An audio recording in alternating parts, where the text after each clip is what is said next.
Estás viendo La 8.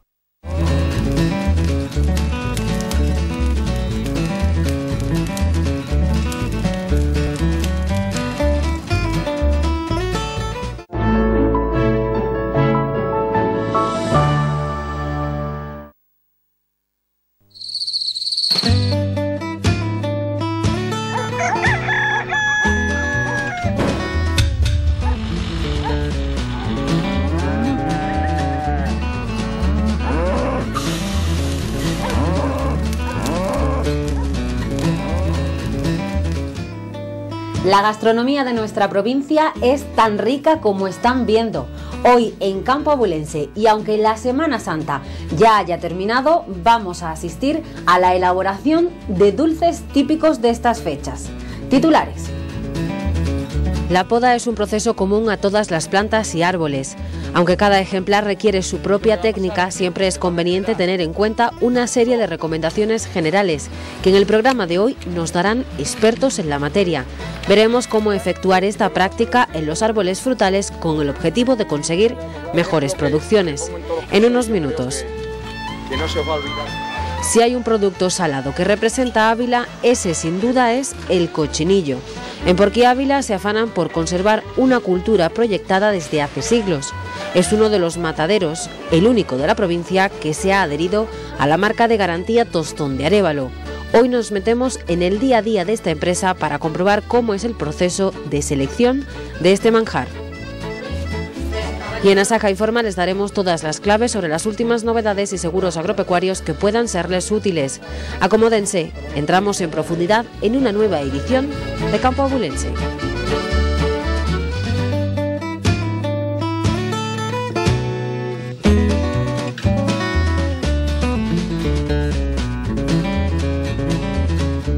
Primero deben hacerse con la parte teórica.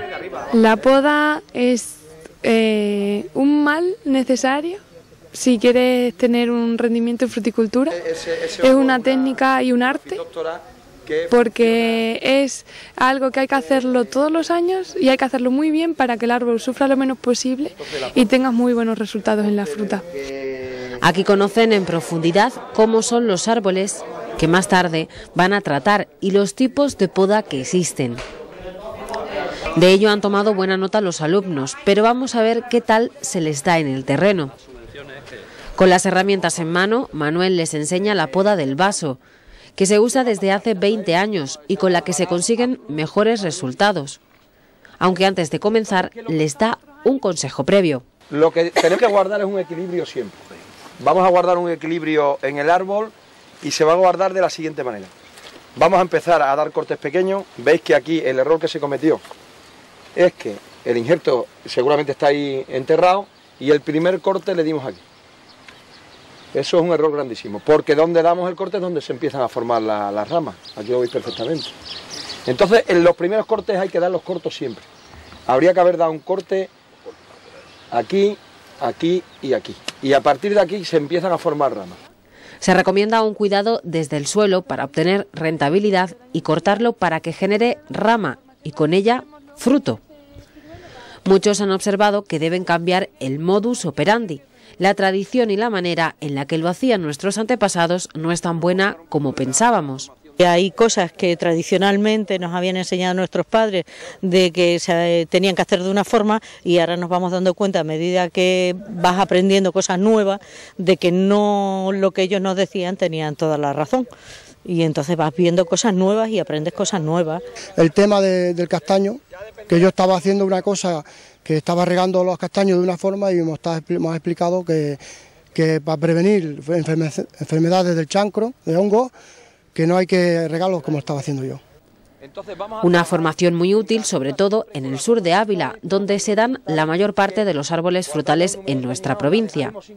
Cerezos, castaños, pero también cítricos, además de... También 7 tipos distintos de injertos y bueno, vamos a estar a disposición de las necesidades que los agricultores quieran. Si tienen estos árboles en el jardín de casa, estas son las normas básicas que deben seguir.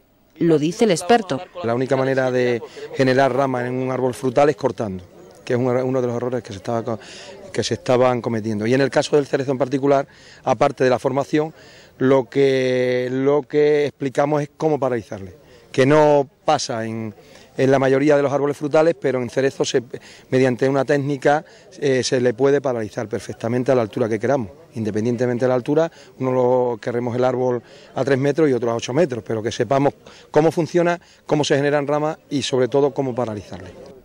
Unos cuidados que no solo son por y para ellos, ya que sus beneficios vierten también sobre el productor. O sea, la rentabilidad pasa porque la plantación se coja 100% desde el suelo, porque si no, a partir de ahí va a generar unos gastos que, tal y como está el tema de mercado, no van a ser asumibles. Entonces va a ser importante que la plantación la hagamos de cierta manera, a cierta anchura, a cierta longitud, pero sobre todo que se cojan desde el suelo totalmente.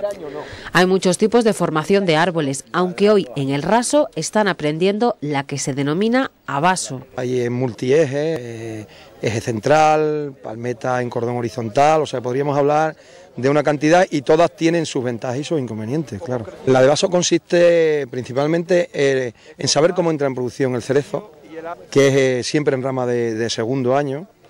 Se estaba haciendo mal en todas las zonas cereceras del sur de Ávila y del norte de Cáceres, porque se podaban en ramas nuevas. Y entonces al podar todas las ramas nuevas evitábamos que el árbol entrara en producción. Eso es la base principal que tenemos que conocer, y a partir de ahí tenemos que saber que si tú cortas una rama vertical en un cerezo, genera las dos yemas más próximas al corte, genera ramas verticales, pero también genera una horizontal, que si la dejamos sin cortar empieza a entrar en producción rápidamente. Y no como pasaba antes, que tardaban los cerezos una cantidad de años enorme, porque se hacía mala práctica de poda. No se sabía cómo entrar en producción, y entonces la gente podaba de cualquier manera. Realizar una buena poda es clave, y para ello hay que tener unos buenos conocimientos del funcionamiento del árbol, es decir, cómo entra en producción un árbol y cuándo es aconsejable llevar a cabo la poda. Sobre todo evitar los días de mucho frío, heladas, niebla, lluvia, eso sí evitarlo, pero si nos acercamos más al otoño, finales de septiembre, principios de octubre, favorecemos que los cortes se cierren mejor, con lo que controlamos que las puertas de entrada de hongos y bacterias estén cerradas para que el árbol no sufra de enfermedades. Si no podemos a principios de otoño, pues nos esperaríamos a febrero o marzo, pero si es posible evitar el pleno invierno, una parada vegetativa, porque los árboles no pueden defenderse cerrando los cortes. Entre las herramientas que no deben faltar: una tijera larga para subirte en el árbol si es necesario subirte, o ramas más gordas. Se usa una tijera pequeña, un cierro por si tienes que eliminar también alguna rama. También hay una técnica para eliminar la rama para que el cierre sea perfecto, y se usan navajas injerteras. Consejos y útiles que nos ayudarán a profesionalizar la agricultura. Seguro que cuando vuelvan a reunirse en torno a un frutal, aplicarán lo aprendido.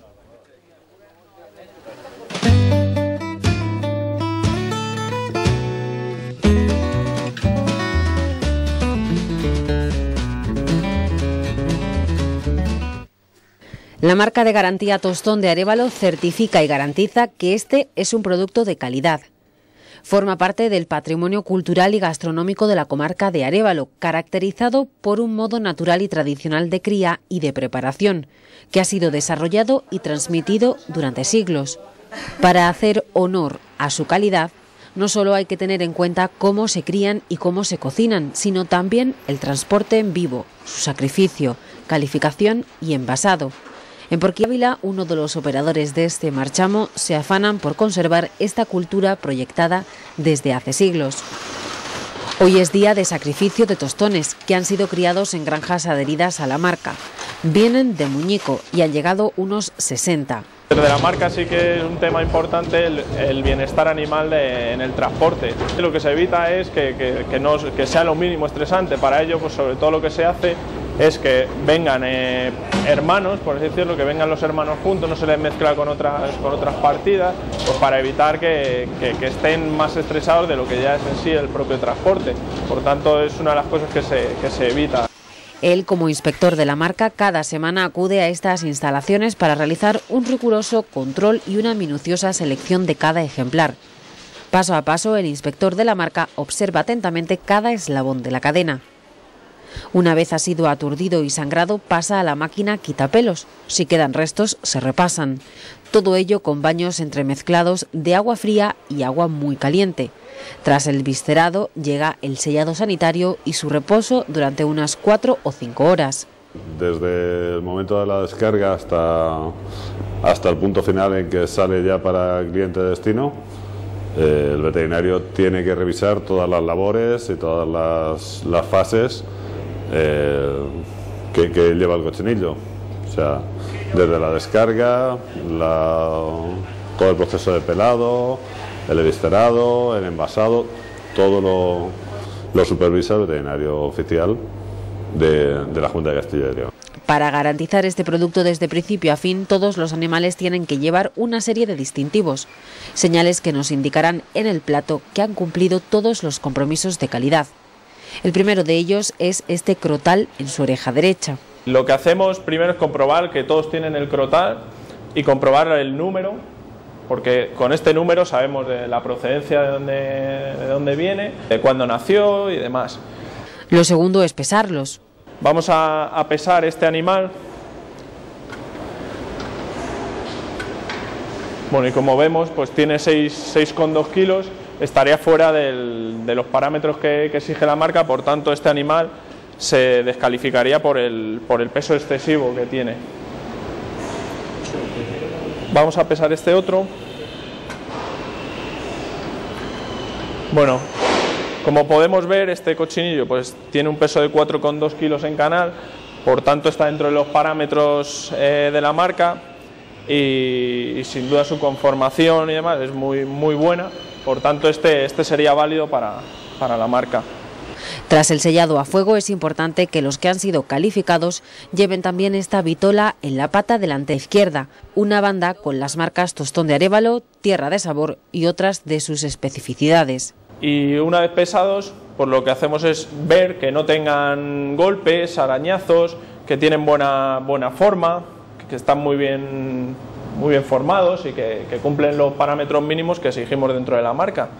Y una vez que tenemos todo eso comprobado y se han descalificado pues los animales que no cumplen con esos parámetros, pues les colocamos el sello al fuego. En la sala de despiece se presentan en diferentes formatos, adaptándose a las necesidades de cada cliente.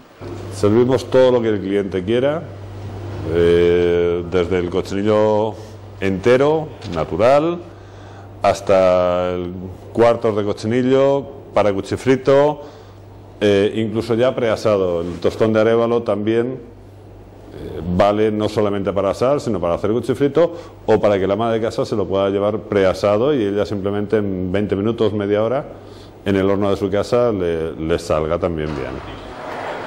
Clásico entre los clásicos es el tostón de esta empresa, un producto único con diferencia.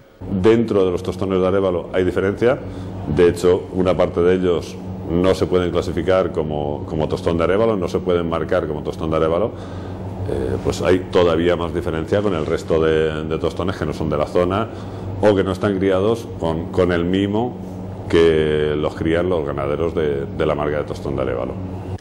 Un distintivo que poco a poco se va nutriendo con fases especializadas y bien cualificadas, regadas siempre de la máxima calidad. Sí, exactamente. Pero no sé qué le poner.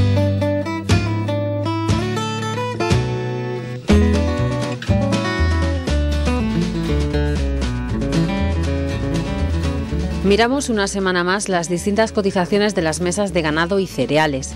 Comenzamos con la mesa de cereales. Continúa la tendencia de semanas anteriores en algunos precios. En otros parecen frenarse. Así ocurre con el trigo, que repite en 250 euros por tonelada. La cebada baja hasta 235 euros. El centeno se sitúa en 228 euros por tonelada. El maíz se mantiene en 235 euros, igual que la avena en 230 euros por tonelada.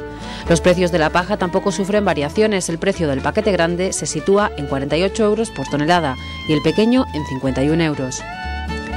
En la mesa de las hortalizas resaltamos la patata variedad Asteris, que esta semana vuelve a repetir en 27 céntimos el kilo, como el puerro extra, que se mantiene en 9 céntimos de euro por kilo. La zanahoria baja hasta los 12 céntimos el kilo. Nos centramos en la mesa de porcino blanco, de nuevo repetición de precios.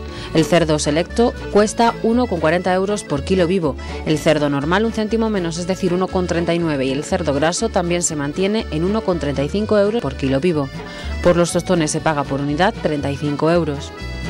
Abrimos ahora el apartado del cerdo ibérico. Los de esta capa de recebo aumentan hasta 2,8 euros por kilo vivo y los de bellota no tienen cotización.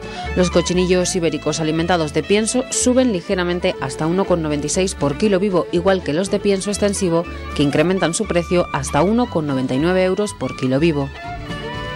Una tendencia que no se extiende a la mesa de ovino.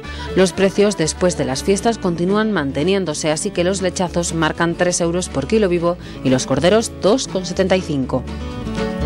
No podemos decir lo mismo del valor del cabrito lechal, que según el mercado de ganado de Talavera de la Reina vuelve a cotizar a la baja, se sitúa en 3,5 euros. Nos quedamos en la mesa de vacuno. Tras la Semana Santa, los precios de esta mesa no muestran ninguna novedad, vuelven a repetir cotización. Esta semana, de la cesta de la compra, destacamos el precio de pimientos, lechugas y calabazas desde que salen de la tierra hasta que llegan al consumidor final. El agricultor recibe por cada kilo de pimiento rojo 72 céntimos de euro frente a los 2,20 por kilo que abona el comprador en el supermercado. El precio del producto desde que sale del campo hasta que llega a la mesa se ha incrementado en 305%. En cuanto a la lechuga, el productor recibe 45 céntimos por kilo frente al precio en el supermercado, que asciende a 1,89. De esta manera la diferencia asciende a 420%. Por su parte, el agricultor vende el kilo de calabazas a 38 céntimos, mientras que el consumidor paga 1,75 euros en tienda. El precio en origen se ha incrementado más de un 460%.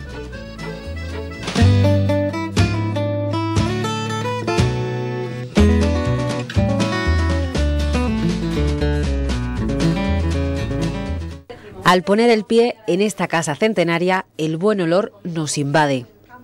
Seguimos su rastro y nos lleva hasta el epicentro, la cocina, donde vecinas y amigas de Padiernos preparan ricos dulces típicos de la zona. Las pillamos con las manos en la masa y los huesillos en su punto. Hoy es un día cualquiera, no tiene por qué ser especial. En cualquier época del año lo hacemos. En santos, cuando se nos antoja, y en las fiestas. Tengo una hija y un hijo, pero a mi hija no le gustan hacer estas cosas, vamos. Ella hace cosas de otras cosas, pero huesillos no. Como está su madre que los hace, pues ya no los hace. Son recetas heredadas de sus madres y abuelas que se mantienen casi intactas. Nosotros, por ejemplo, ha sido de 4 huevos, otras hacen de 3, otras de 6, pero las cosas son las mismas. Un sinfín de recetas elaboradas en su mayoría a base de leche, harina, huevos, mantequilla, azúcar o miel. De la unión de estos ingredientes y algún otro salen ricas flores, huesillos, perrunillas, mantecados, magdalenas. Dolores es experta en este último dulce y nos muestra fotos de la gran fiesta que se monta en casa cada vez que las hace. Tienen un horno de asar, así que en él aprovecha para hacer también mantecados. Y nos desvela su secreto. Lleva manteca, lleva canela. Yo he hecho, en vez del aguardiente, lo he hecho aguardiente, pero es de orujo, que se llama de orujo. Ponemos un poquito más fuerte. Y nada más. ¿La harina? Y la harina, y un poquito de almizén. Y anís. Y anís en grano. En vez de la papeleta esa de Royal, pues yo he hecho que se llama almizén. ¿Como una especie de levadura? Sí, igual. Da lo mismo la Royal que la almizén. Con la receta casi desgranada, estas amigas y vecinas se reúnen donde pueden para prepararlos. Manos en la masa, mientras otras se encargan de la sartén. Aquí no solo gusta elaborarlos, también degustarlos, a ellas y a sus familias, sobre todo a sus nietos. Bueno, ya lo creo que les gustan. Sí, señora. Y me faltan las magdalenas, que no las he podido hacer por el tiempo. Si no, unas magdalenas han sido acompañando a esto. Lo hago junto, a la misma vez. Los acompañamos de un buen vino dulce y el tiempo pasa volando. No hay que ser muy listos.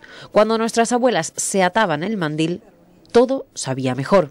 La cocina casera es lo mejor, y pucherito de barro, con su tapadera de barro. Y la lumbre baja. Los dulces pues también son caseros. Sí, señora, los mejores. Toda la gente va al mantecao. Una tradición de nuestros pueblos que no puede con el paso del tiempo. El buen olor invade ahora nuestra panza.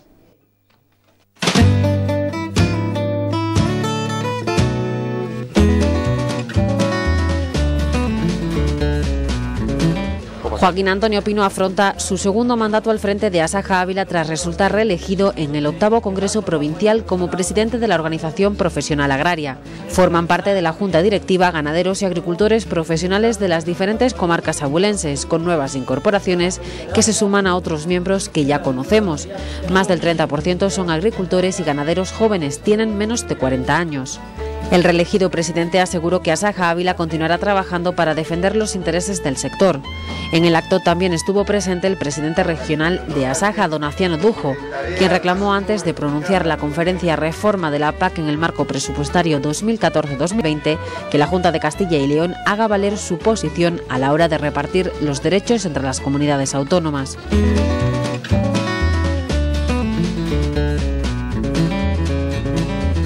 Asaja ha pedido a la Junta de Castilla y León que convoque en un corto plazo la línea de apoyo a la suscripción del seguro para la cobertura de los gastos derivados de la retirada y destrucción de los animales muertos en las explotaciones para 2013, la única que, por su carácter excepcional y prácticamente obligatorio, la Administración regional se comprometió a mantener el año pasado, cuando eliminó de un plumazo el apoyo que prestaba al aseguramiento agroganadero. Asaja, que considera imprescindible que se sostenga esta ayuda, dice que no puede considerarse opcional, ya que desde que el enterramiento está prohibido es la única forma para que se coordine la recogida. En Castilla y León cada año se acogen a este seguro más de 1.300.000 cabezas de vacuno, más de 3 millones de ovino y caprino y más de 16,5 millones de cabezas de otras especies.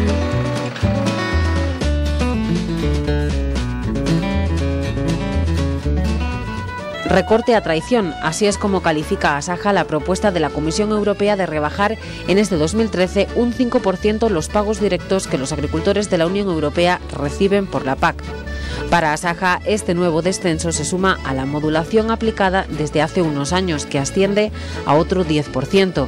Esta organización agraria se opone de manera rotunda a este recorte, que de aplicarse finalmente dicen haría un daño enorme a los agricultores, puesto que a estas alturas del año ya tienen programados sus gastos e inversiones para 2013 y no habían considerado que, además de la crisis, los problemas de precios y la complicada financiación, las ayudas iban a sufrir una nueva rebaja. En Castilla y León, según los datos de 2012, hay 81.260 perceptores de ayudas PAC. La partida global de pagos directos para la comunidad autónoma se eleva a unos 925 millones de euros, cifra a la que hay que restar la modulación y la propuesta sí que era aprobada.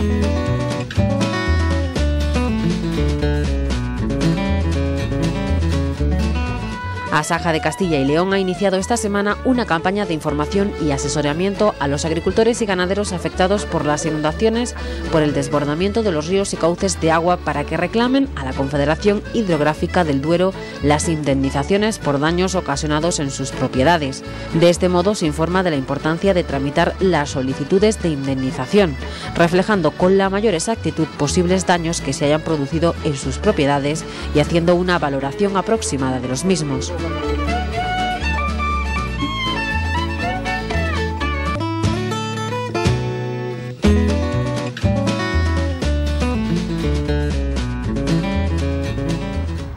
Comenzamos con las principales novedades agropecuarias. Desde el pasado 1 de abril ya puede solicitar la devolución parcial del impuesto de hidrocarburos en las oficinas de Asaja. Para ello es necesario aportar la siguiente documentación: todas las facturas de gasóleo agrícola del año 2012, los datos de tractores y o motores en los que gasten este gasoil agrícola, en el caso de tractores, marca, modelo y matrícula; en el caso de los motores, modelo y matrícula o número de referencia del chasis, DNI del solicitante, número de cuenta donde quiere que le ingresen la devolución y código de minorista proveedor del gasoil.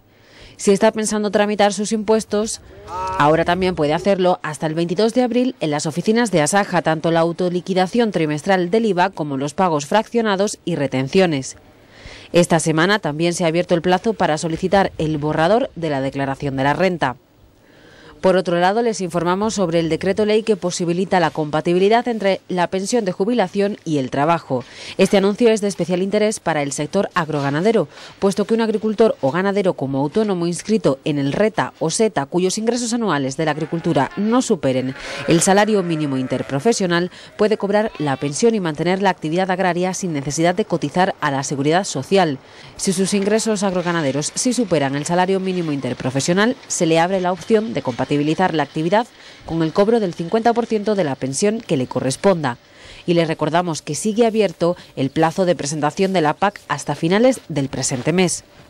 En materia de seguros, la Correduría de Seguros de Asaja les recomienda contratar los seguros vinculados con su hipoteca. Si tiene contratada una hipoteca, debe saber que no tiene por qué contratar con la misma entidad bancaria su seguro de hogar o de vida. Venga a Asaja. En cuanto a los seguros agrarios, aquí encontrarán los más económicos. Además de ofrecer seguros flexibles, donde usted decide qué garantías contratar, puede incluir la muerte o sacrificio de los animales en caso de accidentes, complicaciones en el parto, así como la muerte de la cría, entre otras coberturas. Son seguros que pueden contratarse durante todo el año. Aunque algunas pólizas relacionadas con la agricultura tienen fecha límite, como el seguro del cultivo de la cebolla, que termina el 31 de mayo. En el caso de la remolacha azucarera, si incluimos la cobertura de non-ascencia, el plazo finaliza el 10 de abril. En caso contrario, podemos contratarlo hasta el 31 de mayo. Para la patata de media estación, el plazo de suscripción es hasta el 4 de mayo.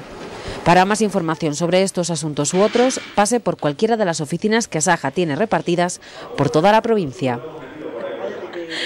Hoy nos despedimos saboreando los productos que da la naturaleza. En boca o en estómago también la cuidamos. En 14 días volvemos.